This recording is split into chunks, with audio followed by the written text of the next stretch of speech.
स्वागत है आज की इस परिचर्चा में। और आज हमारे चर्चा का विषय है संविधान की मूल संरचना सिद्धांत की क्या समीक्षा का दौर आ गया है। क्या इसकी जो थ्योरी है, क्या इसकी समीक्षा होनी चाहिए? क्या इसके आड़ में न्यायपालिका अराजक होते जा रही है?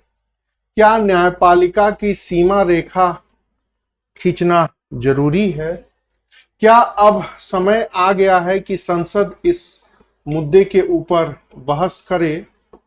क्योंकि न्यायिक सुधार के ऊपर बनने वाली नेशनल जुडिशरी अपॉइंटमेंट कमीशन किस प्रकार निष्प्रभावी हुआ है, बताने की जरूरत नहीं है। अभी विधायिका और न्यायपालिका के बीच में जो एक लक्ष्मण रेखा है, यह है बेसिक थ्योरी का कॉन्सेप्ट। तो क्या इस चीज की समीक्षा या पुनर्विचार करने की पहल की जानी चाहिए? इन सभी मुद्दों के ऊपर आज की चर्चा होगी। थोड़ी सी चर्चा बड़ी हो सकती है, क्योंकि इस चर्चा को करने के पहले थोड़ा हम बैकग्राउंड पे आएंगे कि आखिर मूल संरचना सिद्धांत है क्या, इसकी बुनियाद कैसे पड़ी और 1950 से लेकर के 2026 तक भारत की राजनीति में कौन कौन से ऐसे पड़ाव आए जिसमें विधायिका और न्यायपालिका के बीच में विवादों का दौर पनपा। क्या सचमुच इस बेसिक स्ट्रक्चर थ्योरी की समीक्षा जरूरी है, या फिर यह एक पुनः राजनीतिक दल की विचारधारा या महत्वाकांक्षा को प्राप्त करने का एक हथकंडा है? इन सभी मुद्दों के ऊपर थोड़ी सी चर्चा होनी है। तो सबसे पहले हम लोग एक आम चर्चा में संविधान के बेसिक स्ट्रक्चर के ऊपर थोड़ी सी समझ बनाते हैं, जिसको जो नए बच्चे हैं उनको कहीं कोई प्रॉब्लम ना हो या फिर उसके में कहीं कोई अवरोध उत्पन्न ना हो। तो सबसे बड़ी बात इसमें जो चीजें जाननी है, मैंने कुछ होमवर्क किया है कि ये बेसिक स्ट्रक्चर थ्योरी क्या है, जो आप लोगों को जानना होता है। इसका ओरिजिन कैसे हुआ या इसका इंपॉर्टेंस क्या है। जो भी जुडिशियल जजमेंट रहे हैं उनसे किस प्रकार की परिस्थितियां बनी या फिर देश में क्या माहौल रहा, उस सारे जुडिशियल जजमेंट से किस प्रकार के एलिमेंट हमारे कॉन्स्टिट्यूशन में शामिल हुए, या फिर इस जो बेसिक थ्योरी है इसकी उपयोगिता या इंपॉर्टेंस क्या है, या एट प्रेजेंट पॉलिटिकल सिनेरियो में जिस प्रकार क्षेत्रीय राजनीतिक दल टूटते जा रहे हैं, भारत की राजनीति से विपक्ष गायब होते जा रहा है, कई नए ऐसे कानून बन रहे हैं जो भारत के संवैधानिक प्रावधानों से प्रत्यक्षतः टकराते जा रहे हैं। तो क्या इस दौर में संविधान के बेसिक स्ट्रक्चर थ्योरी के ऊपर एक ईमानदारी से बहस करने की गुंजाइश बच रही है या नहीं बच रही है, इन्हीं के ऊपर समझ बनानी। ये थोड़ा सा मैंने होमवर्क इसलिए किया कि लेक्चर कई बार टॉपिक से भटके ना। मेरी कुछ आदतें होती हैं कि दिमाग में बहुत सारी बातें आती हैं, वो उधर न जाए, इसलिए मैंने थोड़ा सा अभी आप लोगों को पढ़ाने के पहले होमवर्क किया। सबसे बड़ी बात जो हमें जाननी है इन्हीं के ऊपर, वो है संविधान की मूल संरचना की थ्योरी। देखिए, ये वर्ड कॉन्स्टिट्यूशन में कहीं मेंशन नहीं है। एक जुडिशियल जजमेंट में एक जज साहब ने इस शब्द का प्रयोग किया, या ये कह सकते हैं यह एक जुडिशियल क्रिएशन है, और उसमें उन्होंने कुछ बातें कही कि संविधान में संशोधन करने का अधिकार संसद के पास है, संसद कहीं से भी संशोधन कर सकती है, लेकिन संविधान के ये कुछ बेसिक पार्ट हैं, बेसिक स्ट्रक्चर हैं, इसको समाप्त नहीं किया जा सकता। इसमें परिवर्तन हो सकता है, इसको समाप्त नहीं किया जा सकता, इसको पूर्णतः बदला नहीं जा सकता है। और जो भी परिवर्तन होगा उसका भी हम रिव्यू करेंगे कि यह परिवर्तन उचित है या नहीं। मोटे तौर पर यही रहा, उसी चीज को मैंने लिखा है। विचार संविधान संशोधन से जुड़े विषयों की सीमा रेखा निर्धारित करता है कि संविधान संशोधन में क्या संभव है और क्या असंभव।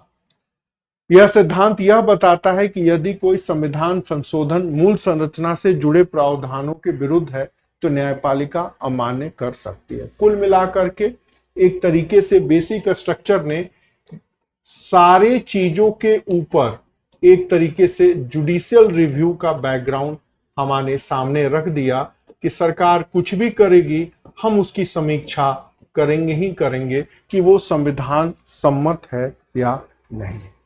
तो मोटे तौर पर अगर देखा जाए तो संविधान की मूल संरचना सिद्धांत इसी से जुड़ा है। अब थोड़ा सा इसके बाद चर्चा करते हैं कि इस शब्द की उत्पत्ति कैसे हुई। थोड़ा सा अगर आप लोगों को पता होगा तो भारत के न्यायिक इतिहास में एक सबसे फेमस माना जाता है केशवानंद भारती केस। 13 जजों की बेंच बैठी थी और डिसीजन भी हुआ। यह केरल राज्य से जुड़ा है, इसमें हम विस्तार से इसका अध्ययन करेंगे, लेकिन फिलहाल अभी हम यही जान लेते हैं कि केशवानंद भारती में यह एक जुडिशियल जजमेंट में इस वर्ड को मेंशन किया गया और इसमें यही कहा गया कि कॉन्स्टिट्यूशन में पार्लियामेंट अमेंडमेंट कर सकता है, लेकिन उसका एक जुडिशियल रिव्यू होगा और बिना जुडिशियल रिव्यू के वो इंप्लीमेंट नहीं हो सकता है। तो यही एक बात कही। तो मोटे तौर पर जो हमारे सामने निष्कर्ष ये आता है कि संविधान की बेसिक संरचना का जुड़ाव स्पष्टतः केशवानंद भारती केस से है और केशवानंद भारती केस में सुप्रीम कोर्ट के एक जज ने इस वर्ड का प्रयोग किया। तीसरी बात जो हमें जाननी है वो ये है कि इसका इंपॉर्टेंस क्या है बेसिक स्ट्रक्चर थ्योरी का। तो इसे कहा जाता है कि यह कॉन्स्टिट्यूशन का कैरेक्टर है। ये वर्ड कॉन्स्टिट्यूशन अमेंडमेंट प्रोसेस जो आर्टिकल 368 में जो भी प्रावधान है उसके एक लक्ष्मण रेखा या सीमा रेखा को निर्धारित कर देता है। संसद संविधान संशोधन से जुड़े हुए कोई भी विशेषाधिकारों का प्रयोग करती है तो पार्लियामेंट उसका रिव्यू कर सकता है। और पार्लियामेंट माफ करें, संसद अगर कोई भी संविधान संशोधन करती है या पार्लियामेंट कोई संविधान संशोधन करती है तो जुडिशरी उसका रिव्यू कर सकता है कि यह उचित है अथवा अनुचित।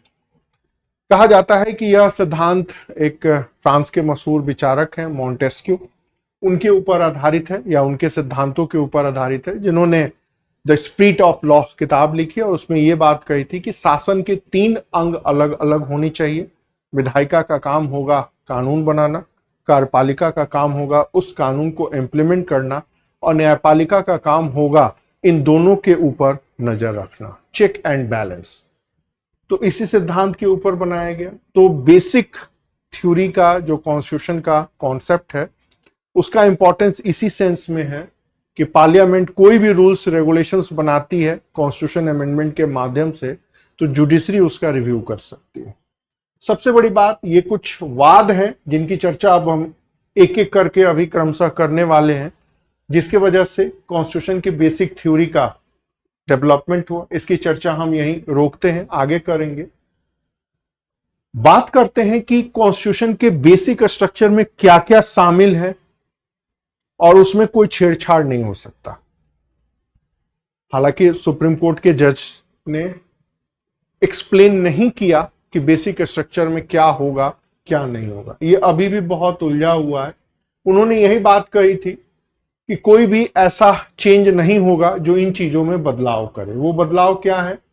कॉन्स्टिट्यूशन की सुप्रीमेसी रहेगी, मतलब हमेशा संविधान सर्वोच्च रहेगा, संसद सर्वोच्च नहीं रहेगा। दूसरा, शासन के तीनों अंग अलग अलग रूप में काम करेंगे, इसमें कोई छेड़छाड़ नहीं होनी चाहिए।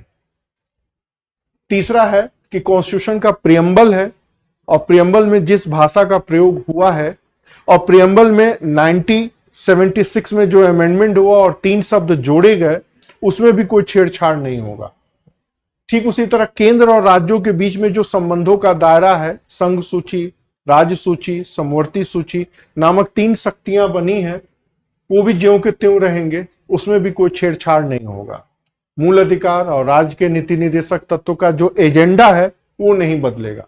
पार्लियामेंट्री सिस्टम ज्यों का त्यों रहेगी। ऐसा नहीं है कि आप संविधान संशोधन करके अध्यक्षात्मक शासन प्रणाली को लेकर, नहीं, पार्लियामेंट्री गवर्नमेंट ही रहेगी। रूल ऑफ लॉ, व्यक्ति की गरिमा, समानता, सामाजिक न्याय, स्वतंत्र और निष्पक्ष चुनाव, न्यायिक स्वतंत्रता बनी रहेगी, जुडिशियल रिव्यू का भी अधिकार रहेगा, राज्य का गणतंत्रात्मक स्वरूप, लोकतांत्रिक ढांचा, एक इसमें छूट गया है, वो है आपका पंथ निरपेक्षता। कहने का मतलब है कि ये जितने प्रावधान हैं ये ज्यों के त्यों कॉन्स्टिट्यूशन में रहेंगे। सरकार इसको बदल नहीं सकती है, सरकार इसको समाप्त नहीं कर सकती है, सरकार इसमें परिवर्तन जरूर कर सकती है, लेकिन उन परिवर्तनों की भी जुडिशियल रिव्यू होगा कि ये परिवर्तन सही है अथवा गलत। कुल मिलाकर के कॉन्स्टिट्यूशन का ये जो बेसिक स्ट्रक्चर थ्योरी है जुडिशरी की सुप्रीमेसी को स्थापित करता है। यह संविधान की मूल भावना देश में सुरक्षित रहे उसका भी पालन करता है। दोनों रूप हमारे सामने हैं, हम चाहे जो शब्द का प्रयोग कर लें। बात करते हैं कि इस थ्योरी की इंपॉर्टेंस क्या है या यूटिलिटी क्या है। तो वही है मूल भावना, विधायिका कार्यपालिका का एक बैलेंस बना रहे। पॉलिटिकल जितनी भी आइडियोलॉजी है, राजनीतिक विचारधारा जैसे बीजेपी की राष्ट्रवाद या कई अन्य और चीजें, उनकी भी सीमा रेखा बनी रहे। कॉन्स्टिट्यूशन प्रोविजन का भी प्रोटेक्शन मिले। जुडिशरी की भूमिका संविधान के संरक्षक की जो है वो भी बनी रहे, या कॉन्स्टिट्यूशन डेमोक्रेटिक या शासन प्रणाली की प्रकृति बनी रहे। ये पांचों शब्द कॉन्स्टिट्यूशन में शामिल नहीं है। सुप्रीम कोर्ट के जज ने जो जजमेंट दिया और जो कई सारे डिसीजंस बताए, उनमें से ये 5 चीजें लगभग सभी जगह हमारे सामने आती हैं कि what is the importance of basic theory, क्या बेसिक थ्योरी का क्या महत्व है, उपयोगिता है, या इसकी आवश्यकता क्यों है। तो ये 5 चीजें सुप्रीम कोर्ट के जज ने अपने स्टेटमेंट में कही, वो चीजें मैंने आपको बताई। अभी कुछ एनडीए गवर्नमेंट के बनने के बाद बहुत सारे विवाद चल रहे हैं, इनके ऊपर भी चर्चा करेंगे और इन्हीं के ऊपर निष्कर्ष निकालेंगे कि क्या बेसिक स्ट्रक्चर थ्योरी को फिर से रिव्यू करने का दौर आ गया है अथवा नहीं आया। लेकिन इसके पहले संविधान के बेसिक स्ट्रक्चर थ्योरी का फिर से लागू करने के पीछे क्या रही विचारधारा, या फिर संविधान के बेसिक स्ट्रक्चर थ्योरी कैसे इंप्लीमेंट हुई, इनकी चर्चा करते हैं। आमतौर पर लोग इसको इंदिरा गांधी के कार्यकाल से जोड़ते हैं, लेकिन मैं थोड़ा और पीछे जा रहा हूं, इसको मैं नेहरू जी के दौर से लेकर के आता हूं। जो मामला है नेहरू जी के कार्यकाल में आजादी का दौर समाप्त हो चुका था, संविधान निर्माण भी हो चुका था। अब बात आई कि जो कुछ भी वादे किए गए थे समाज में, जमींदारी को खत्म करना, भूमि का सुधार करना, जो भी भूमिहीन लोग हैं उनके हाथ में भूमि को पहुंचाना, या इनको एक शब्दों में कहें तो सामाजिक आर्थिक लोकतंत्र की स्थापना करना। इसकी शुरुआत बिहार जैसे सामाजिक परिवर्तन वाले राज्यों से हुई। लंबी पृष्ठभूमि रही है स्वामी सहजानंद सरस्वती की। 1936 में ही राष्ट्रीय स्तर की पार्टी बनी और तब से स्वामी सहजानंद सरस्वती प्रभावी भूमिका में थे। लेकिन 1946 और 47 में जो देश के बंटवारे से जो खूनी राजनीति का एक दौर पनपा, उससे अन्य और मांगे दब गई। लेकिन संविधान जब लागू हुआ तो ये मांगे फिर से उभर करके सामने आई, और इसी समय सबसे पहले बिहार, उत्तर प्रदेश और मध्य प्रदेश राज्यों ने जमींदारी उन्मूलन कानून को लागू किया। 1950 में बिहार भूमि सुधार अधिनियम लागू हुआ और जमींदारी की समाप्ति की घोषणा की गई, और कुछ जमीनों को लेकर के भूमिहीन के बांटने के बीच में कानून बनाने की पहल हुई। उस समय वहां के मुख्यमंत्री श्री कृष्ण थे, श्री बाबू। अब श्री कृष्ण सिंह खुद जमींदार परिवार से थे।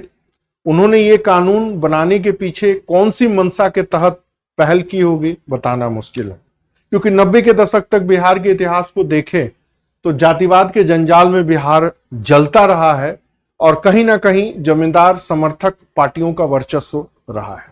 बीच में कर्पूरी ठाकुर का दौर जरूर आया, लेकिन आमतौर पर उनके कार्यकाल को माइनस कर दे तो राजनेताओं की मंशा क्लियर नहीं रही। आज हमारे पास कहीं इस बात का कोई पुख्ता प्रमाण नहीं है जिसमें हम ये कहें कि श्री बाबू ने यह कानून किसानों को झुनझुना पढ़ाने के लिए थमाया था। तमाम तरह के विवाद हो सकते हैं, फिलहाल इस मुद्दे को यहीं रखते हैं। जैसे ही बिहार सरकार ने यह सुधार अधिनियम पारित किया, दरभंगा महाराज जो कांग्रेस के फाउंडरों में से एक थे, सबसे पैसे वाले थे, वो कोर्ट में पहुंच गए। बिहार सरकार के मामले को उन्होंने चुनौती दी, पैसे वाले वकील रखे, हाई कोर्ट ने उनके पक्ष में जजमेंट दे दिया और कह दिया कि यह मूल अधिकार है, संपत्ति का अधिकार है और किसी को भी संपत्ति रखने का अधिकार है। संविधान यह अधिकार खुद देता है, इसको राज्य कानून बना के छीन नहीं सकता। मामला काफी गरमाया क्योंकि मामला सिर्फ बिहार से नहीं था, उत्तर प्रदेश में, मध्य प्रदेश में भी यह पहल हो रही थी। अब नेहरू जी ने परिस्थितियों को देखा और तुरंत अनुसूची में एक 9वीं अनुसूची को जोड़ दिया।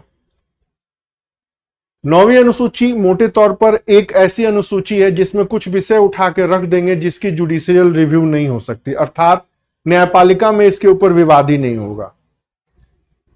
इसके साथ साथ मूल अधिकारों में कुछ ये 2 संशोधन किए, इसकी चर्चा और भी विस्तार से करेंगे। अब नेहरू जी ने 9वीं अनुसूची क्यों जोड़ी? क्या वो राज्य स्तर पर चलने वाले इन जन आंदोलन से निकली हुई ज्वाला से डर गए थे या उनकी सचमुच की मानसिकता थी कि समाज में सामाजिक आर्थिक लोकतंत्र की पहल हो? इसके ऊपर कोई बहस नहीं होनी चाहिए। आज 5000 से भी ज्यादा किताबें नेहरू जी पर हैं, बट नेहरू जी की मंशा क्या थी 9th शेड्यूल जोड़ने की, इसके ऊपर कुछ भी स्पष्ट रूप से निष्कर्ष देना बहुत कठिन है।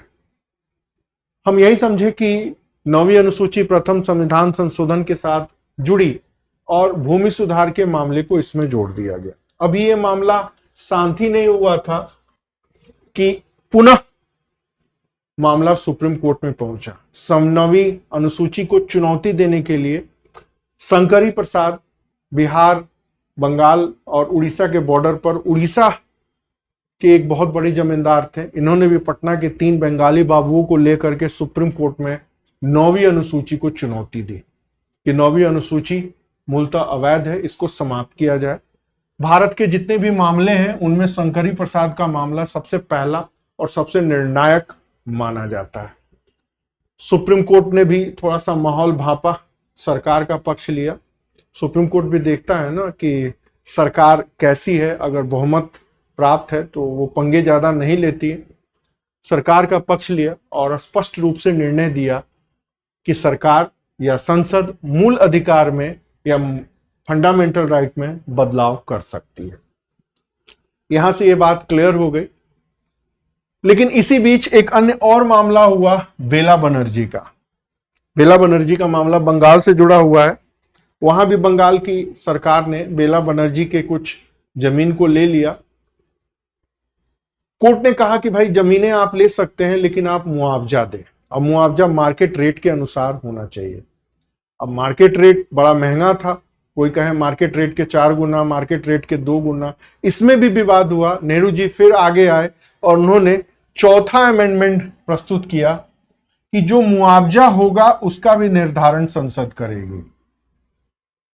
एक तरीके से बेला बनर्जी से मामले से जो एक माहौल बना था उसको भी कैप्चर कर लिया या उसको भी अपने साथ ले लिया कि ताकि इससे जो डिबेट उत्पन्न हो उससे कोई समस्या ना है। यहां भी मैं यही कहना चाहूंगा कि इस निर्णय के पीछे नेहरू जी की मंशा क्या थी ये भी क्लियर नहीं है। आज हमारे सामने ये एक लेटेस्ट किताब आई है, या मैं आपको दिखा भी रहा हूं, नेहरू फाइल्स, या आप देख सकते हैं। इसी में नेहरू जी की ऐतिहासिक 127 गलतियों का वर्णन है। मैंने पूरी जगह पढ़ ली, कुछ भी स्पष्ट इसमें भी नहीं लिखा है। मैंने लेखक से भी संपर्क किया कि आप बताना चाहेंगे कि नेहरू जी की मंशा क्या थी, ये क्लियर नहीं हो रही है।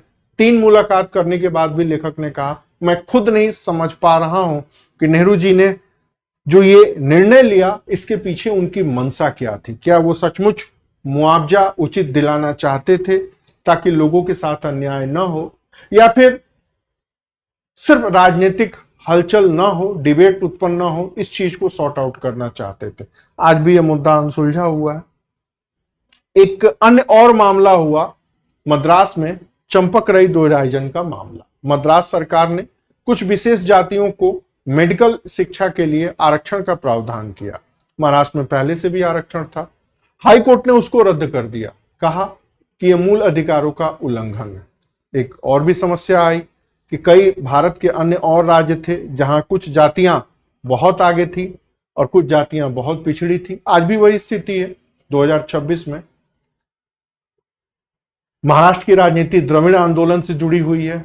ब्राह्मण भगाओ आंदोलन वहीं से जुड़ा, जस्टिस पार्टी बनी। जस्टिस पार्टी 1920 में, फिर बाद में यह द्रुमुक, अन्ना द्रुमुक, ब्राह्मण विरोध, हिंदी विरोध, उत्तर भारत विरोध, बहुत तरह की चीजें आई। नेहरू जी यहां फिर एक जोड़े आर्टिकल 15(4), जिसमें राज्य को यह अधिकार दिया गया कि राज्य कहीं भी किसी भी परिस्थिति में अपने समाज के पिछड़े वर्गों के कल्याण के लिए कुछ विशेष प्रावधान कर सकता है। नेहरू जी के इस डिसीजन में कहीं कोई दो राय नहीं है और ये नेहरू जी की निसंदेह एक महानतम उपलब्धि है, या मैं ये कहूंगा कि एक सकारात्मक दृष्टि है, जिसमें उन्होंने समाज के वंचित वर्गों के आरक्षण देने का रास्ता साफ किया। आज भी भारत में सामाजिक न्याय के पुरोधा के रूप में विश्वनाथ प्रताप सिंह का नाम आता है, लेकिन उसके रास्ता दिखाने वाले हमारे प्रथम प्रधानमंत्री नेहरू जी हैं। नेहरू जी की बुराई करने वाले तमाम लेखक नेहरू जी के इस योगदान की चर्चा नहीं करते, या फिर वो बच जाते हैं कि आखिर समाज में आरक्षण देने का रास्ता निकला कैसे। अगर संविधान के मूल अधिकारों में राज्य पिछड़े वर्गों के लिए कोई विशेष प्रावधान कर सकता है या नियम बना सकता है, ये प्रावधान अगर नहीं जोड़े जाते तो भारत के संविधान में सामाजिक न्याय को प्राप्त करने का जो एक आरक्षण का प्रावधान है वो कभी लागू ही नहीं होता। तो इसमें कहीं कोई विवाद नहीं है। ये नेहरू जी के पॉजिटिव, सकारात्मक या भविष्य की एक सकारात्मक दृष्टि की पहल है।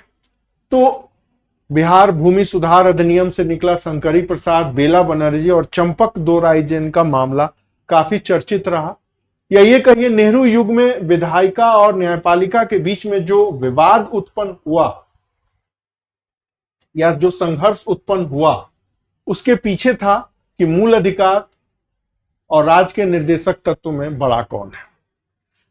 मतलब राज्य के नीति निर्देशक तत्व बताता है कि राज्य को काम क्या करना चाहिए, राज्य क्या काम करेगा, राज्य लोगों का विकास कैसे करेगा। वहीं मूल अधिकार व्यक्ति विशेष के अधिकारों से जुड़ा हुआ है, जो व्यक्ति के विशेषाधिकारों का संरक्षण करता है। ये डिस्प्यूट चलता रहा। एक दूसरा डिस्प्यूट ये भी रहा कि सामाजिक आर्थिक लोकतंत्र कैसे स्थापित होगा। और सबसे बड़ी बात, न्यायिक व्याख्याएं, हाई कोर्ट कुछ और कह रहा है, सुप्रीम कोर्ट कुछ और कह रहा है, इनसे कई तरह की उलझनें उत्पन्न हो रही थी।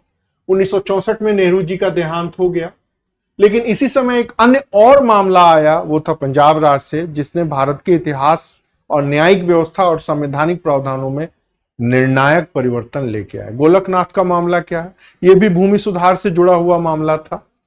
500 एकड़ से ज्यादा भूमि का मालिकाना हक रखने वाले दो एंग्लो इंडियन, जोनाथन गोलकनाथ और हेनरी गोलकनाथ से जुड़ा हुआ था। एक बड़ी अजीब विडंबना है ना, संविधान राज व्यवस्था की जितनी किताबें पढ़ लीजिए उसमें सिर्फ गोलकनाथ लिखा रहता है, हेनरी गोलकनाथ, जोनाथन गोलकनाथ नहीं रहता। ये एंग्लो इंडियन थे, अंग्रेज चले गए, उनकी संतानें थी। 500 एकड़ से भी ज्यादा जमीनें रखे थे। राज्य सरकार ने उनकी जमीनों को जैसे अडॉप्ट किया, उन्होंने भी सुप्रीम कोर्ट में दावा ठोका। और ये पहला ऐसा मामला था जिसमें 11 जजों की बेंच बैठी थी और इस बेंच ने स्पष्ट रूप से जजमेंट दिया कि संसद किसी भी रूप में लोगों के मौलिक अधिकारों को न छीन सकती है, न उसमें परिवर्तन कर सकती है। एक तरफ शंकरी प्रसाद के मामले में हुआ कि मूल अधिकारों में संशोधन हो सकता है, तो दूसरी तरफ गोलकनाथ मामले में निर्णय आया कि मूल अधिकारों में अमेंडमेंट नहीं हो सकता है। यहीं पर एक मशहूर वकील हुए M.K. नाम्बियार।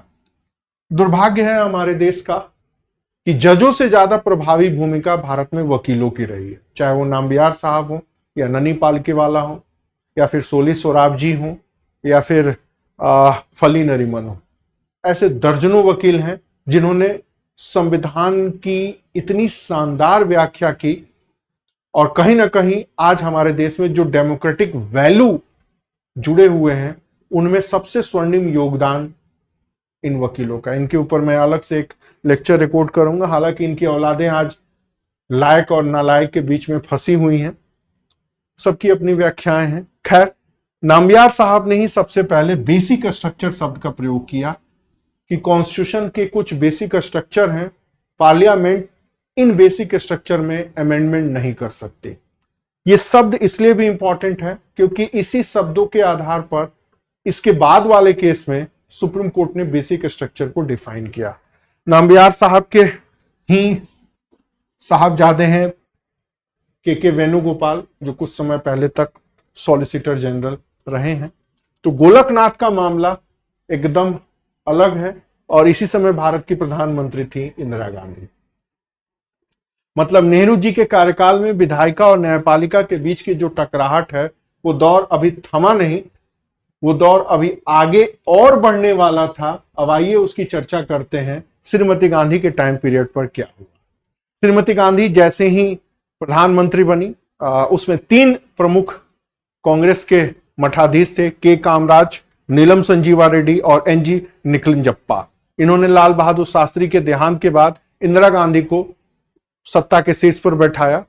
लेकिन इंदिरा गांधी बहुत ही महत्वाकांक्षी लेडी थी। लोग उनको गूंगी गुड़िया कहते हैं, लेकिन ऐसी अवधारणा समाप्त होते जा रही है। हाल के दिनों में कई सारी रचनाएं उभर करके सामने आई हैं। मैं फिर एक नई पुस्तक लेके आया, इंदिरा फाइल्स। ये देख रहे हैं, इंदिरा गांधी के कार्यकाल की सभी प्रमुख घटनाओं को सामने रखा है, और इसमें इंदिरा गांधी की गूंगी गुड़िया का कॉन्सेप्ट के मिथक को ध्वस्त कर दिया। इंदिरा गांधी कहीं से भी गूंगी गुड़िया नहीं थी। उन्होंने इन 3 बहु लोगों को या किंग मेकर को बाहर किया, या कांग्रेस के सिंडिकेट को, वामपंथियों का समर्थन लिया, और वामपंथियों के समर्थन के बाद निर्णायक परिवर्तन की पहल शुरू की ताकि प्रजा में या भारत के नागरिकों में उनकी स्वीकार्यता बनी रहे। इन्होंने अपने पिता के कार्यकाल में जो 2 चीजें अधूरी रह गई थी उनको आगे बढ़ाया। या ये कहिए कि 1967 के बाद इंदिरा गांधी ने जो राजनीतिक अभियान प्रारंभ किया वो कोई नया अभियान नहीं था। वो उनके पिता के दौर में संचालित सामाजिक आर्थिक गतिविधियों के रूप में कार्यक्रमों की एक संशोधित रूप था। ये 2 चीजें की, जमींदारी उन्मूलन और भूमि सुधार का अनाउंसमेंट किया। तभी गोलकनाथ केस का निर्णय सामने आया और ये दोनों कानून निष्प्रभावी हुए। अब यहां पर फिर समस्या आई, और इसी समस्या के द्वारा कुछ अन्य और पहल हुई। गोलकनाथ के बाद श्रीमती गांधी ने थोड़ा सा विराम लिया और एक नई पहल की।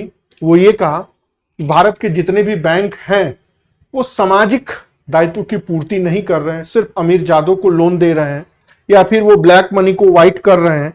सोशियो इकोनॉमिक डेवलपमेंट में इनका रोल नहीं हो पा रहा है, इसलिए इनका राष्ट्रीयकरण करना जरूरी है। मतलब एक तरीके से जितने भी प्राइवेट बैंक थे उनको सरकारी कर लिया गया।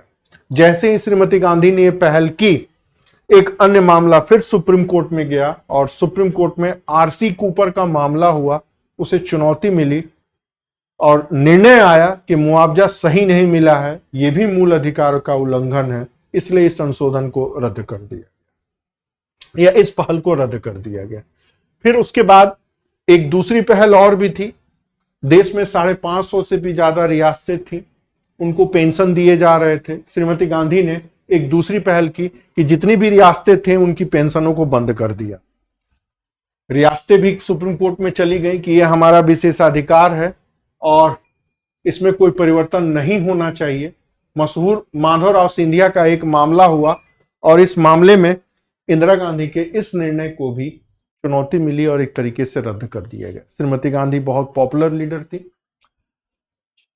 इसके बाद उन्होंने फिर पहल की। सुप्रीम कोर्ट के इस जजमेंट को इंदिरा सरकार ने फिर पार्लियामेंट में बदल के रख दिया। 24वां संविधान संशोधन हुआ, और गोलकनाथ का निर्णय जो था कि मूल अधिकारों में परिवर्तन नहीं हो सकता है, उसको पलट दिया और एक प्रावधान जोड़ा गया, क्या कि संसद मूल अधिकार में संशोधन कर सकती है। दूसरा, उन्होंने 25वां संविधान संशोधन किया कि मूल अधिकार में कहीं भी परिवर्तन हो सकता है, और आर्टिकल 31C जोड़ा गया। ए और बी उनके पिताजी जोड़ चुके थे, उन्होंने एक सी जोड़ा। और इसी निर्णय में एक और बात भी उभर के सामने आई कि मूल अधिकारों से कहीं ना कहीं ज्यादा बड़ा है राज्य के नीति निर्देशक तत्व। इसमें एक और चीज भी जोड़ी गई कि अगर राज्य चाहे तो किसी की संपत्ति को छीन सकता है या अधिग्रहण कर सकता है और कोर्ट में उसको चुनौती नहीं दी जा सकती है।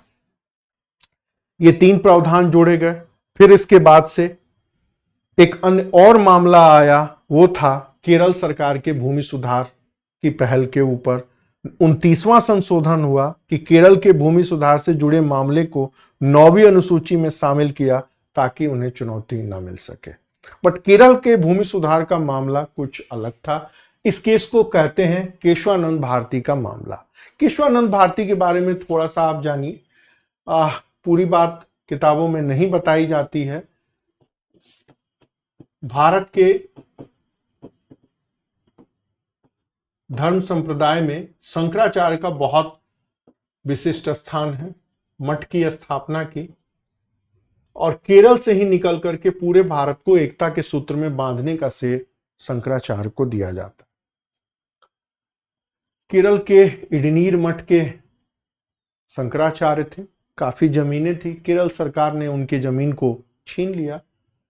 अब शंकराचार्य थे केशवानंद शंकराचार्य, बड़ी आसानी से शंकराचार्य शब्द हटा दिया गया है। उन्होंने इस मामले को चुनौती दी और इसी में मशहूर वकील ननी पालिकेवाला ने शंकराचार्य के केस को लड़ा। इसके साथ साथ उनके फली नरमन भी थे और सॉलिसिटर जनरल सोली सराबजी थे। ये तीनों पारसी समुदाय के लोग थे। इन 3 लोगों का नाम इसलिए भी जानना महत्वपूर्ण है कि भारत के संविधान में इन 3 नामों को स्वर्णिम अक्षरों से लिखा जाना चाहिए, जो कि नहीं लिखा गया। क्या बेहतरीन दलील दी। किसी भी प्रतिष्ठा के ये लालची नहीं थे और पूरा संविधान ऐसे रटा हुआ था। इन्होंने 24वें, 25वें, 26वें संशोधन जो श्रीमती गांधी ने किया, उसको इन्होंने कहा कि यह निरंकुशता की पहल है, इसके ऊपर कंट्रोल करना आवश्यक है। अगर इसके ऊपर आपने कंट्रोल नहीं किया तो भारत का लोकतंत्र कहीं ना कहीं डिक्टेटरशिप की ओर जाएगा। इतना जबरदस्त ननी पालिकेवाला ने डिबेट किया कि सुप्रीम कोर्ट के जजों के हाथ पांव फूल गए। ये जो 13 जजों की बेंच बैठी थी, जो अब तक सबसे बड़ी बेंच थी, 68 दिनों तक लगातार सुनवाई चलती रही और 24 अप्रैल 1973 को निर्णय आया। मैंने 23 अप्रैल लिख दिया, 24 अप्रैल है। और सबसे बड़ी बात, जो मुख्य न्यायाधीश थे, उन्होंने एक बात कही कि नागरिक अधिकार और संविधान की रक्षा आवश्यक है और यहीं पर उन्होंने एक शब्द को प्रयोग किया कि संविधान की मूल संरचना में परिवर्तन नहीं होना चाहिए। लेकिन जो मूल बात है, केशवानंद भारती में केशवानंद शंकराचार्य केस हार गए। ननी पालिकेवाला के जितने डिबेट थे, उनके आगे सुप्रीम कोर्ट के बहुमत जो है वो ज्यादा प्रभावी दिखा और कहीं ना कहीं 1971 के बाद जो श्रीमती गांधी जीत के आई थी, उनका डर जजों को दिखा। केशवानंद भारती जीत के भी हार गए क्योंकि इसी डिबेट में एक शब्द पनपा था, बेसिक स्ट्रक्चर, जिसने आने वाले भारत के डेमोक्रेसी को बहुत हद तक प्रभावित किया। इस केस का सबसे ज्यादा महत्व है, हारने के बाद भी, कि सरकार की सीमा रेखा क्या होगी संविधान संशोधन को लेकर के उसने डिसाइड की थी। और इसके साथ साथ ये भी कहा कि संविधान की जो प्रस्तावना है वो संविधान का मूल भाग है। इसके पहले नेहरू जी के कार्यकाल में एक मामला हुआ था, बेरूबारी का मामला, जिसकी आगे चर्चा करेंगे। उसमें सुप्रीम कोर्ट ने यह जजमेंट दिया था कि प्रस्तावना संविधान का भाग नहीं है। बड़ी अजीब सी बात है। किताब का पहला पन्ना में लेखक किताब के उद्देश्य, अपनी बात, किताब के सारे एजेंडे को करता है, वो किताब की जान है, लेकिन उसमें बेरूबारी में कहा गया कि भाई ये संविधान का भाग ही नहीं है। उसी निर्णय को पलटते हुए कह दिया गया कि बेरूबारी मामला गलत था, संविधान की प्रस्तावना संविधान का भाग है।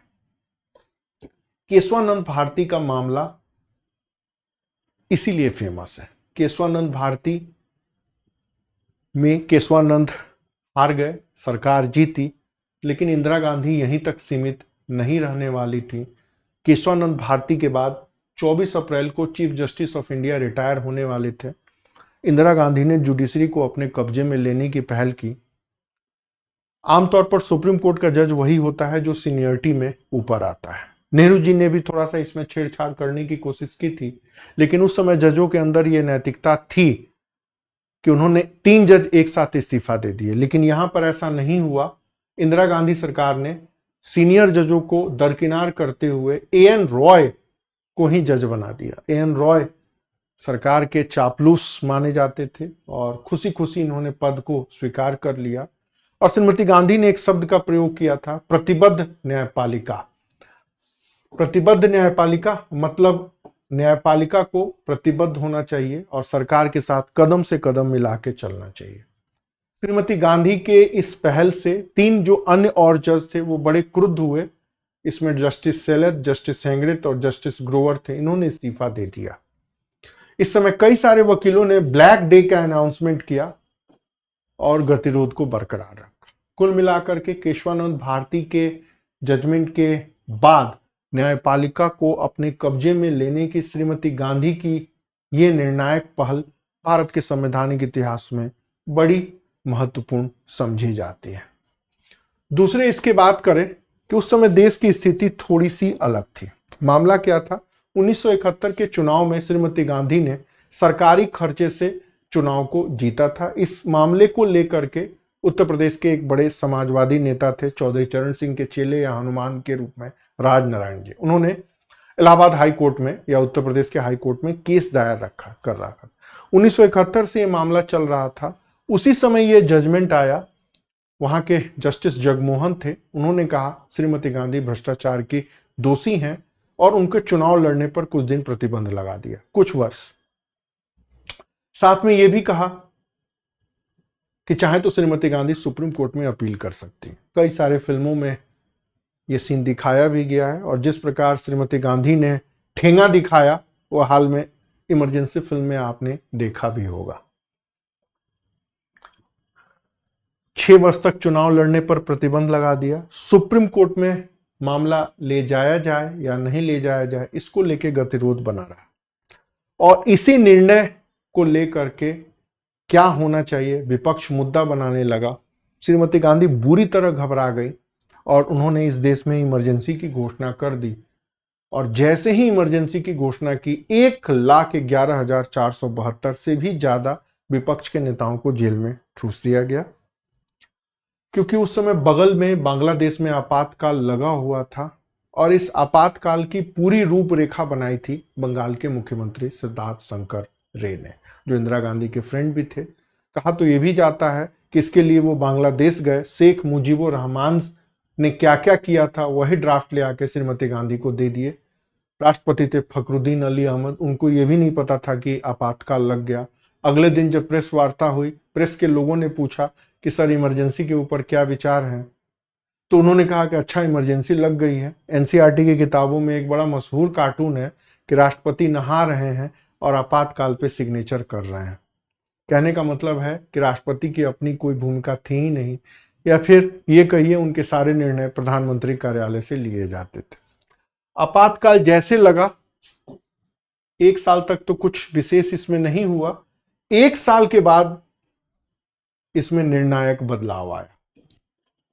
पहले साल में विपक्ष के सारे नेताओं को ठूसा गया और यहीं पर श्रीमती गांधी ने देखा कि कहां कहां अवरोध उत्पन्न हो रहा है और संविधान के कौन कौन से ऐसे प्रावधान हैं जो उनकी शक्ति को बाधित कर रहे हैं। और सबसे पहले इन्होंने बेसिक स्ट्रक्चर थ्योरी जो केशवानंद भारती पर निर्णय दिया गया था उसी पे अटैक किया, या एक तरीके से कहिए बेसिक स्ट्रक्चर पे ही अटैक करके इसको खत्म कर दिया।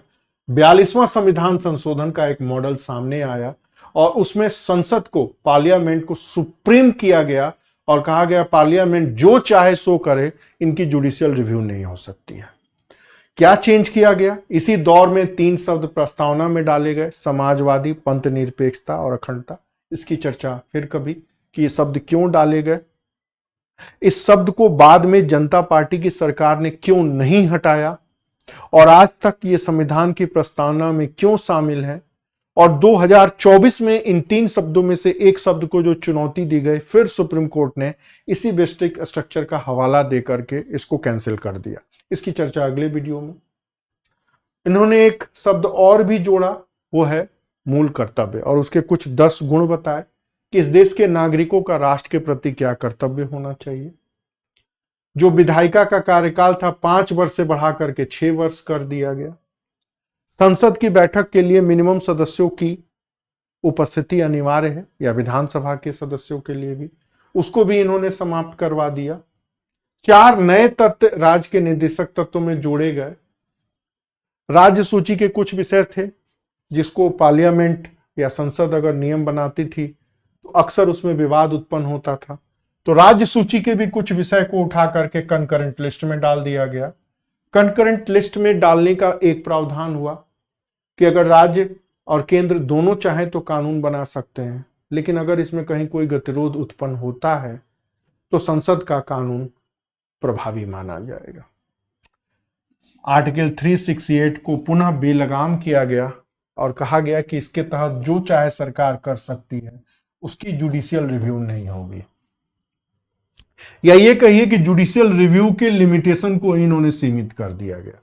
कुछ अन्य भी प्रावधान हुए, जैसे ट्रिब्यूनल्स बने, या फिर इसके तहत कुछ अन्य और चीजें जोड़े गए। राष्ट्रपति को एकदम रबड़ स्टैम्प्ड बना दिया गया कि अगर मंत्रिमंडल जो भी निर्णय देता है उसको मानने के लिए बाध्य है। इसी से राष्ट्रपति की स्थिति एक रबड़ स्टैंड की हो गई। एक प्रावधान और भी जोड़ा गया कि अगर केंद्र को लगता है कि देश में कहीं भी उपद्रव है, विरोध है, तो वो आपात की घोषणा कहीं भी किसी भी इलाके में कुछ समय के लिए लागू कर सकता है। अब ये प्रावधान उस समय जोड़े गए, इसके पीछे कितनी राष्ट्र की एकता और अखंडता की सुरक्षा सुनिश्चित करने का उद्देश्य था, या एक तरीके से अपनी शक्ति को बेलगाम रखने का प्रयास था, इसके ऊपर न्यायिक बहस हमेशा से होती आ रही है। न्यायिक बहस के अलावा तमाम विशेषज्ञ इसके ऊपर चर्चा करते आए हैं। कुछ चीजें जरूर कही जाती हैं कि श्रीमती गांधी पूरे देश की सत्ता को अपने हाथ में लेकर के एक तानाशाही वाले स्वरूप को अंजाम दे रही थी, लेकिन कुछ चीजें इतनी जरूरी रहीं, अगर उसमें परिवर्तन नहीं किया गया तो आज भी कहीं ना कहीं चल रही हैं, चाहे वो ट्रिब्यूनल्स का मामला हो, या फिर फंडामेंटल ड्यूटीज हो, या कंकरेंट लिस्ट का हो। इसके ऊपर फिर कभी चर्चा करेंगे। कुछ उद्देश्य इनके उचित भी थे और कुछ तानाशाही स्वरूप को बनाए रखने के लिए संचालित अभियान का हिस्सा भी थे। अब चुनाव हुआ, इमरजेंसी हटी, जयप्रकाश नारायण ने संपूर्ण क्रांति का नारा दिया। एक बहुत अच्छा उन्होंने दिया था कि जिस लोकतंत्र की बुनियाद आपके पिताजी ने रखी, उस लोकतंत्र को आप तहस नहस मस कर दिए। जनसंघ कांग्रेस के टूटन से जो दल बना, जिसमें मोरारजी देसाई और नीलम संजीवा रेड्डी वगैरह भी थे, फिर उसके बाद से लोक दल और समाजवादी पार्टी, या ये कहिए समाजवादी दल, ये 3-4 चीजें जुड़ के जनता पार्टी बनी, बहुमत की सरकार बनी, मोरारजी देसाई प्रधानमंत्री बने, चौधरी चरण सिंह गृह मंत्री बने, और तुरंत 43वां संविधान संशोधन उसका मॉडल सामने आया। 43 अमेंडमेंट के तहत सबसे जो पहली बात कही की गई वो है जुडिशियल रिव्यू को फिर से लागू किया गया। 43वां संविधान संशोधन इसी मायने में महत्वपूर्ण है कि 42वें संविधान संशोधन के तहत जिन प्रावधानों को समाप्त कर दिया गया था उनकी पुनर्बहाली की गई। फिर आया 44 अमेंडमेंट, 44वां संविधान संशोधन, और इसके तहत 42वें संशोधन के तहत जो भी श्रीमती गांधी ने बदलाव लाए थे उसमें परिवर्तन की पहल की गई। क्या पहल की गई, अब ये संविधान संशोधन में हम अलग से पढ़ेंगे, मोटे तौर पर थोड़ी सी चर्चा कर लेते हैं कि इमरजेंसी में इंटरनल डिस्प्यूट शब्दावली में थोड़ा बदलाव किया गया, और फिर आर्टिकल 352 में भी कुछ चीजें जोड़ी गई कि व्यक्ति के मानवाधिकार, दोष संरक्षण, दैहिक अधिकार के जो पार्ट माने जाते थे मानवाधिकार, उसमें कोई परिवर्तन नहीं होगा। खासकर इमरजेंसी के टाइम पीरियड में जिस प्रकार के अत्याचार लोगों के साथ हुआ, नसबंदी अभियान संचालित किया गया, उसका क्रोध लोगों में था, लेकिन ये चीजें बहाल रखी गई। कुछ अधिकार जोड़ करके व्यक्ति की गरिमा को बनाए रखा गया कि आपातकाल लागू होने के बाद भी ये जुड़ा रहेगा। संपत्ति के अधिकार से बहुत डिस्प्यूट हो रहा था 1950 से ही। इसके पीछे एक निर्णय लिया गया कि संपत्ति के अधिकार को ही समाप्त कर दिया जाए। इसके ऊपर मैं अलग से एक चर्चा करूंगा कि आखिर किसके निर्णय पर कौन सी ऐसी परिस्थितियां थीं जिसके तहत मूल अधिकार का एक भाग, संपत्ति का अधिकार, मूल अधिकार से को समाप्त करते हुए या मूल अधिकार से हटाते हुए एक वैधानिक अधिकार बना। इसके पीछे पूरी न्यायिक बहस में प्रमुख भूमिका किसने अदा की थी, इसकी चर्चा अलग से करेंगे। विधायिका के कार्यकाल को फिर से वापस किया गया, कोरम व्यवस्था फिर से आया, राष्ट्रपति को पुनर्विचार करने की शक्ति दी गई, फ्रीडम ऑफ प्रेस भी इंप्लीमेंट हुआ और इमरजेंसी से चीजें जुड़ी हुई जो चीजें थी उसमें कुछ अमेंडमेंट किया गया। कुल मिला के निष्कर्ष यही है कि एक तरीके से जुडिशरी जो रिव्यू करती थी वो सारे पावर बहाल हुए या उसको पुनः मिला। जो प्रमुख बदलाव ये हुए उसमें यही है कि इमरजेंसी के जो प्रोविजन है उसमें अमेंडमेंट हुआ, जुडिशियल रिव्यू की जो शक्ति थी उसकी पुनर्बहाली हुई, मौलिक अधिकारों में को नए तरीके से व्याख्यायित किया गया या फिर जो संसदीय अतिक्रमण हो रहा था, संसदीय अराजकता का जो दौर लागू था तानाशाही के रूप में, उसके ऊपर प्रतिबंध लगा। तो 44वें संशोधन का सबसे ज्यादा महत्वपूर्ण इंपॉर्टेंस यही है। लेकिन उसके बाद भी प्रस्तावना में शामिल 3 शब्दों के ऊपर बदलाव होना चाहिए, नहीं होना चाहिए, हटना चाहिए, इसके ऊपर कोई आम राय नहीं बनी या फिर इनकी हिम्मत ही नहीं हुई।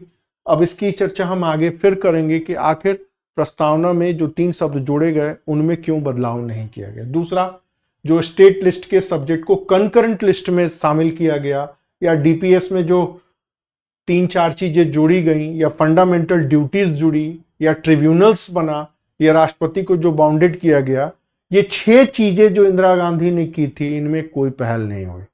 शायद जनता पार्टी सरकार की अपनी विचारधारा थी या फिर वो बुरी तरह डरे हुए थे जो इमरजेंसी के दौर में हुआ, खासकर नसबंदी अभियान या राष्ट्रीयकरण को लेकर के। इनकी सबकी चर्चा हम क्रमबद्ध रूप से आगे करेंगे। लेकिन फिर उसके बाद एक अन्य और मामला हुआ जनता पार्टी सरकार के गिरने के बाद, मिनर्वा मिल, और इस मामले में 42वें संशोधन को रद्द करने के सरकार के निर्णय को उचित ठहराया गया।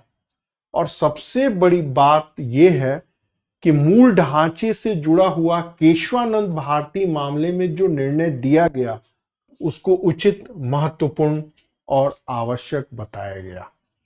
संविधान संशोधन के विषय सीमा रेखा का जो स्पष्ट प्रोविजन करते हैं मूल सिद्धांत, उनको सही बनाया गया और इस तरह बेसिक स्ट्रक्चर थ्योरी जो है वो अमर हो गया। कहने का मतलब है जिस बेसिक स्ट्रक्चर थ्योरी को श्रीमती गांधी ने 42वें संविधान संशोधन के तहत कैंसिल कर दिया था, उसी को 44वें संशोधन में थोड़ी पहल की गई। लेकिन मिनर्वा मिल ऐसा मामला था जिसके तहत बेसिक स्ट्रक्चर सिद्धांत अमर हो गया। अब उसकी विकल्प के रूप में कोई अन्य और पहल नहीं हो सकती, ये स्पष्ट रूप से हमारे सामने आ गया। तो एक तरीके से कहा जाए कि मूल संरचना संबंधी जो भी सिद्धांत है, इस सिद्धांत में इंदिरा गांधी कार्यकाल की जो राजनीतिक प्रतिबद्धता थी वो टकराहट हमारे सामने आई। इस दौर में विधायिका और न्यायपालिका के बीच में जो टकराहट थी वो भी हमारे सामने आई। इस दौर में जो भी पॉलिटिकल डिसीजन लिए गए और उनके जो एक जुडिशियल रिव्यू हुआ उनकी भी एक गतिरोध जो किस तरह था वो भी हमारे सामने आया। केशवानंद भारती मामला ने एक निर्णायक भूमिका निभाई और कहीं ना कहीं आपातकाल के पहले और आपातकाल के बाद की जो भी परिस्थितियां थी, खासकर जनता पार्टी सरकार का मामला या फिर इस मामले को मुहर देने वाला मिनर्वा मिल का केस, इसने बेसिक स्ट्रक्चर सिद्धांत को अमर कर दिया। लेकिन समस्या खत्म नहीं हुई। 1980 से लेकर 2026 तक इसको लेकर के गतिरोध का दौर बना रहा। और उसी गतिरोध के दौर को थोड़ा सा एक्सप्लेन करने के लिए हम चर्चा करते हैं कि जो प्रमुख मामले क्या रहे, कौन कौन से रहे। देखिए, बिहार सरकार ने जो भी भूमि सुधार कानून पास आउट किया, उस भूमि सुधार को कामेश्वर सिंह मामले में रद्द कर दिया गया था। कामेश्वर सिंह मामले की चुनौती को पैरेलल करने के लिए नेहरू जी ने जो 9वें संविधान संशोधन का मॉडल पेश किया, माफ करें, प्रथम संविधान संशोधन के तहत 9वीं अनुसूची का, उसको चुनौती दी गई थी शंकरी प्रसाद में। शंकरी प्रसाद में जो निर्णय सामने आया वो ये था कि संविधान में कहीं भी संशोधन कर सकते हैं। फिर सज्जन सिंह का मामला आया, उसमें भी एक बात कही गई कि अमेंडमेंट हो सकता है, लेकिन गोलकनाथ के मामले में, वही जोनाथन गोलकनाथ और हेनरी गोलकनाथ के मामले में नाम्बियार साहब ने जो डिबेट किया, उसमें स्पष्ट रूप से सामने आया कि संविधान में मौलिक अधिकारों में संसद संशोधन नहीं कर सकती। थोड़ी सी दिमाग की दही हो रही होगी, लेकिन ये पॉलिटी का सबसे टफेस्ट पार्ट है। एक एक करके चीजों को पढ़ेंगे तो गतिरोध उत्पन्न नहीं हुआ। गोलकनाथ माइलस्टोन था, इंदिरा गांधी के कार्यकाल का निर्णायक दौर। एक दूसरा अन्य और मामला हुआ, वही केरल के शंकराचार्य पीठ का मामला। शंकराचार्य केस में हार गए, लेकिन एक बेसिक स्ट्रक्चर थ्योरी का जन्म यहीं से हुआ। और इसी गोलकनाथ शब्द में पहली बार बेरक बेसिक स्ट्रक्चर शब्द का प्रयोग किया। किसने किया था? तो वही नाम्बियार साहब ने किया। यहां पर बेसिक स्ट्रक्चर थ्योरी डेवलप हुई, जिसमें स्पष्ट रूप से सीमा रेखा बता दी गई कि न्यायपालिका ये काम कर सकती है या ये काम नहीं कर सकती। फिर वही इंदिरा गांधी और राजनारायण का मामला, चुनाव विवाद को लेकर के फिर इमरजेंसी लागू हुई, 42वां संशोधन आया। इमरजेंसी में जो अत्याचार हुए उसका परिणाम क्या हुआ? जनता पार्टी की सरकार आई। 1978 में 44वां संशोधन हुआ और उसी 44वें संशोधन को मोहर लगा दिया मिनर्वा मिल्स के मामले में। और उसमें उन्होंने ये भी कहा कि मूल अधिकार और डायरेक्टिव प्रिंसिपल स्टेट एक दूसरे के पैरेलल हैं, एक दूसरे के पूरक हैं, एक दूसरे के सहायक हैं, इनमें किसी प्रकार का विवाद उचित नहीं है। और यहीं पर बेसिक स्ट्रक्चर का सिद्धांत अमर हो गया। आगे बामन राव केस में एक और भी बात कही गई कि जिस 9th शेड्यूल में जो भी विषय हैं उनको जुडिशियल रिव्यू नहीं किया जा सकता, बट बामन राव ने एक और निर्णय दे दिया कि 9वीं अनुसूची में शामिल कानून भी मूल संरचना का भाग है, उसका भी जुडिशियल रिव्यू हो सकता है। लेकिन इस निर्णय के बाद एक अन्य और मामला आया कि भाई इसके पहले के जजमेंट को भी बदलना होगा। तो सुप्रीम कोर्ट ने एक बात कही कि 1980 के पहले के जितने विषय 9th शेड्यूल में हैं उनकी रिव्यू नहीं होगी, लेकिन 1980 के बाद से जो भी विषय 9वीं अनुसूची में रखे जाते हैं या रखे जाएंगे उनकी न्यायिक समीक्षा होगी। तो उससे आज तक ये परिस्थिति बनी है कि अगर 9वीं अनुसूची में भी कोई विषय रख दिया जाता है तो उसकी समीक्षा होगी या हो सकती है। फिर उसी के बाद मंडल कमीशन की रिपोर्ट लागू हुई, आरक्षण का मामला आया, ये भी मामला गया। और इसी से जुड़ा हुआ एक मशहूर निर्णय है इंदिरा साहनी का मामला, जिसमें उन्होंने एक बात कही थी कि आरक्षण 50% से अधिक नहीं होगा और आरक्षण सामाजिक न्याय मूल संरचना का भाग है और समानता भी मूल संरचना है। बिहार सरकार ने ओबीसी आरक्षण के दायरे को जैसे ही बढ़ाया, इसी इंदिरा साहनी के मामले को लेकर के पटना हाईकोर्ट ने आरक्षण के उस पहल को रद्द कर दिया। फिर इसी के बाद एसआर बोम्मई का एक मशहूर केस 1994 में हुआ और उसमें यह कहा गया कि पंथ निरपेक्षता, सामाजिक न्याय भी जुडिशियल रिव्यू का पार्ट है और मूल संरचना का भाग है। मतलब एक तरीके से सेकुलरिज्म और सोशल जस्टिस, ये दो शब्द विधिवत बेसिक स्ट्रक्चर थ्योरी में जुड़े।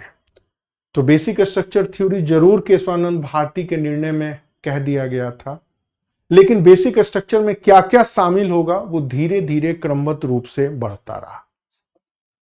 इस बीच कुछ कई अन्य और घटनाएं भी हुई, लेकिन मैं कुछ प्रमुख घटनाओं को ही यहां शामिल कर रहा हूं, जिससे थोड़ा सा आपको आइडिया हो जाएगा कि क्या चीजें हो रही हैं और इसका डिबेट कौन सा है। मूल संरचना के घटक तो हमने बता ही दिए।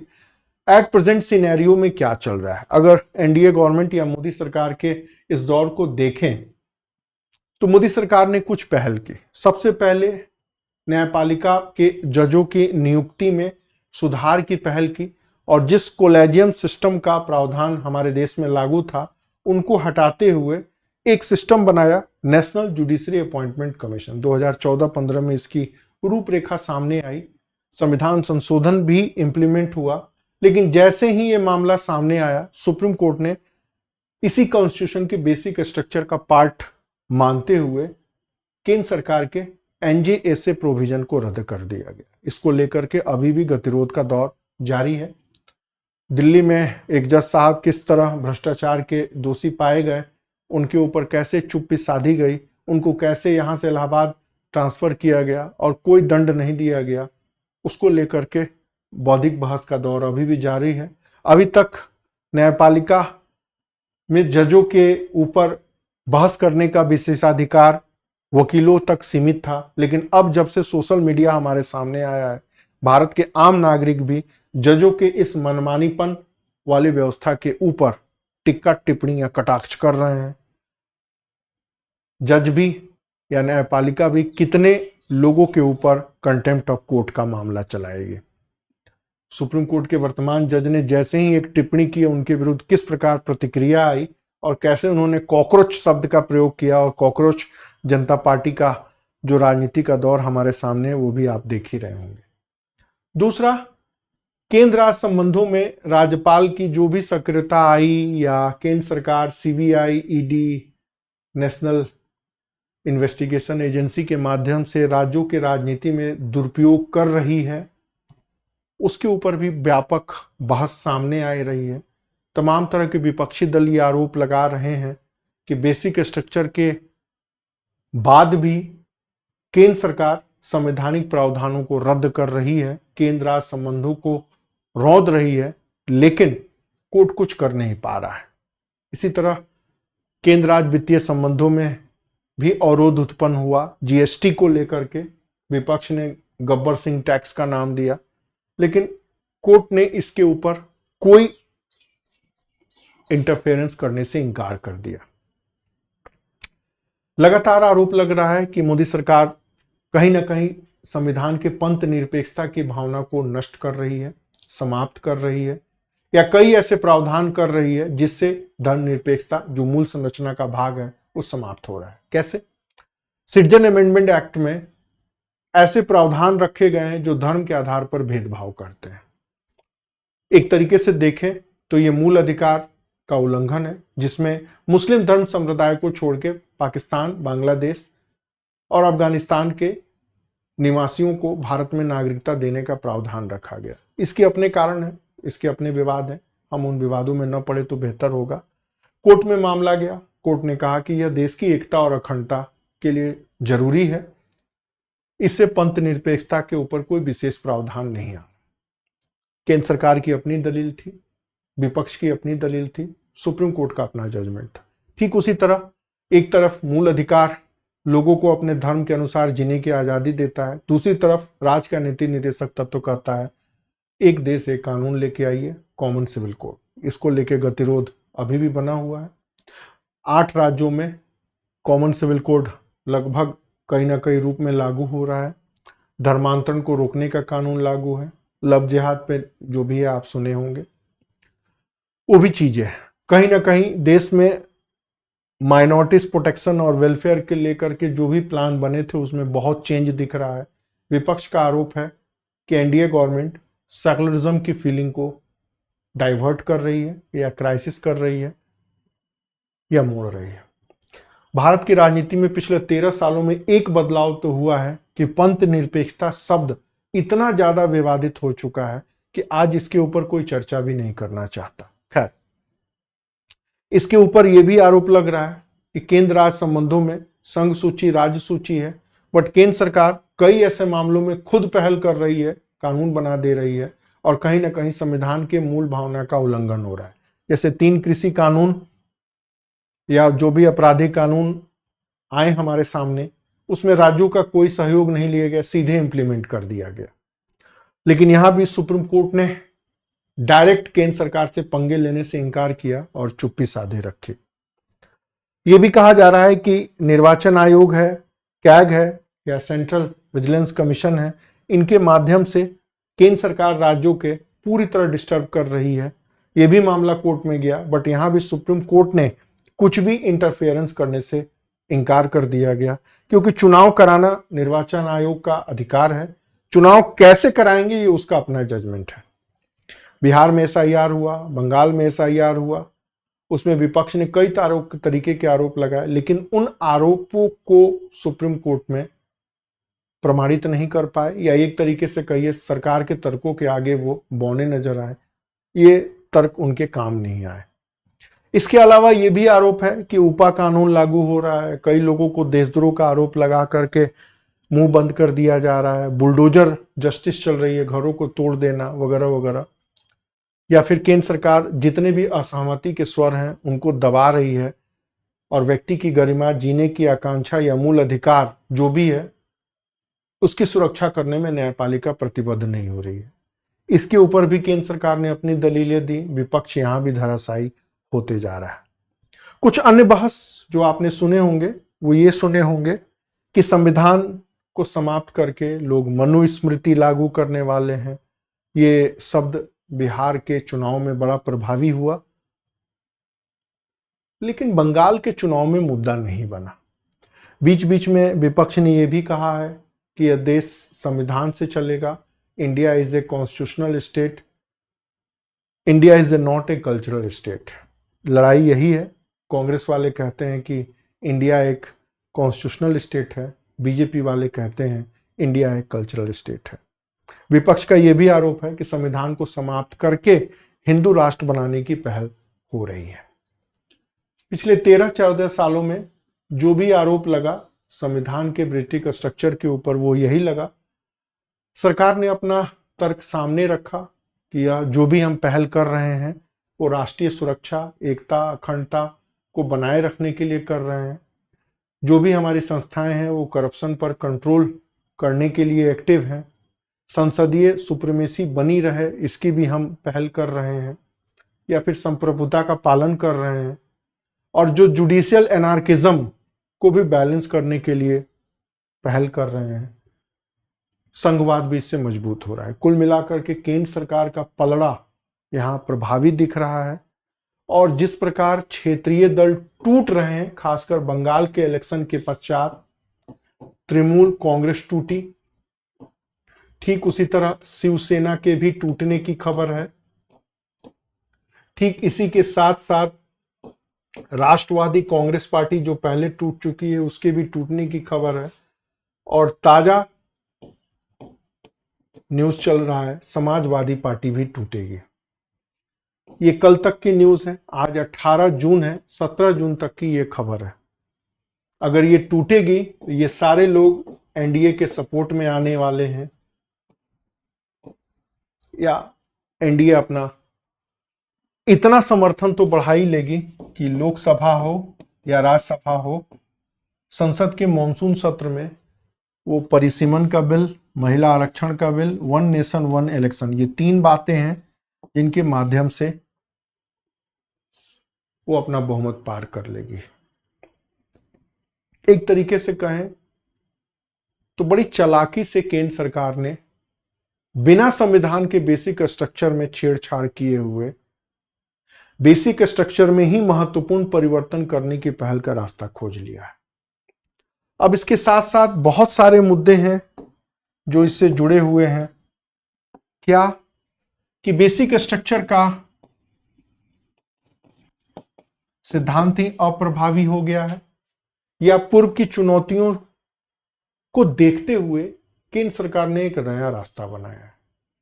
क्या जितनी भी क्षेत्रीय दल हैं उनका भविष्य भी अब समाप्त प्राय है? क्या भारत की राजनीति से विपक्ष की भूमिका गायब होने वाली है?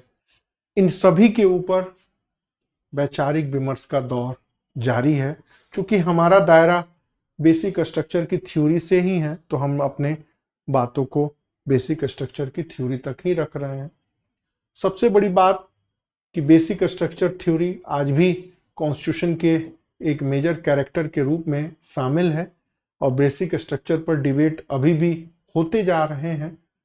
कहने को हम कह सकते हैं कि यह डिबेट डेमोक्रेटिक आइडियोलॉजिकल विमर्श का एक प्रतीक है, राजनीतिक विचारधारा के संघर्ष वगैरह वगैरह। लेकिन सच यही है कि आज ये संविधान के जितने भी प्रावधान हैं वो परिवर्तन के राह पे है। दूसरा, जितने सिद्धांत हैं उसमें भी बदलाव हो रहा है और इस बदलाव में विपक्ष कहीं ना कहीं विवश होते जा रहा है। और कभी क्षेत्रीय दलों ने इंदिरा गांधी मार्का लोकतंत्र को रोकने के लिए सकारात्मक भूमिका निभाई थी, लेकिन यहां पर क्षेत्रीय दल बिल्कुल बेबस और लाचार महसूस कर रहे हैं। एक तरीके से ये भी कहें कि जो इंदिरा गांधी का दौर था और विपक्ष ने नारा लगाया इंदिरा हटाओ, बस आज इंदिरा के जगह पर एक नया नारा आ जा रहा है, मोदी हटाओ। लेकिन सबसे बड़ी बात यही है कि इंदिरा हटाओ नारा काफी लोकप्रिय हुआ, लोगों का जन समर्थन मिला, बट मोदी हटाओ का नारा न लोकप्रिय हो रहा है, न इनका जन समर्थन मिल रहा है, न कोई बहुत ज्यादा वैचारिक चुनौती मिल रही है। कहीं ना कहीं जयप्रकाश नारायण, मधु लिम्हे, जॉर्ज फर्नांडिस, चौधरी चरण सिंह, जगजीवन राम, मोरारजी देसाई जैसे जो महानतम नेता थे, उनकी एक वैचारिक खालीपन यहां पर दिख रहा है। विपक्ष के पास कोई मुद्दा ही नहीं बचा है कि वो केंद्र सरकार को चुनौती दे। फिलहाल संविधान के बेसिक स्ट्रक्चर को बदलने का जो एक अभियान चल रहा है वो कितना यूजफुल होगा, वो कितना सार्थक होगा, या सचमुच संविधान के बेसिक स्ट्रक्चर को बदला जाएगा, या फिर देश की एकता और अखंडता को सुरक्षित रखने की एक पहल भी है, इन सबको लेकर के विवाद का दौर जारी है।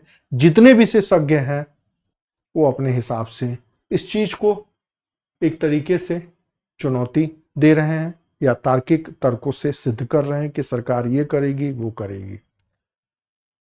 अब इस बीच कुछ भी निर्णय देना कठिन है। देखते हैं संसद के मॉनसून सत्र के बाद भारत की राजनीति में जो भी परिवर्तन आ रहे हैं उनकी विचारधारा या उनकी रूपरेखा कैसे, किस रूप में हमारे सामने आ रही है, या फिर कॉन्स्टिट्यूशन के मूल संरचना का बेसिक स्ट्रक्चर जो डॉक्ट्रिन है क्या वो लागू रहेगा या उसमें परिवर्तन होगा।